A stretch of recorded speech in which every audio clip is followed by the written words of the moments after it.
Depuis quelques jours, Annemasse a rejoint la quarantaine d'agglomérations françaises devenues des zones à faible émission ZFE.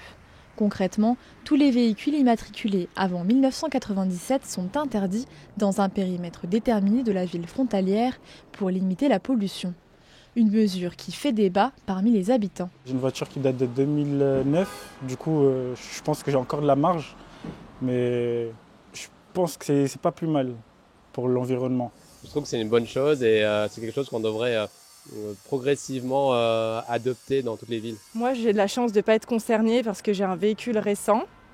Mais je pense à tous les petits papis-mamies comme ça qui peuvent avoir un véhicule assez ancien et qui pourraient être concernés par l'interdiction de circuler. Je trouve que c'est un peu dur. Prévue pour janvier 2025, la ZFE devrait néanmoins mettre un peu plus de temps que prévu à s'installer. Les panneaux d'entrée et de sortie de zone n'ont pas encore été reçus par l'agglomération car toutes les collectivités concernées les ont commandés en même temps, retardant les livraisons. L'agglomération espère voir la mesure effective d'ici 2-3 mois et se veut rassurante en termes de sanctions. Alors il n'y aura pas d'amende dans un premier temps. Il y aura, si un policier, il expliquera qu'il faut avoir la vignette critère, pourquoi.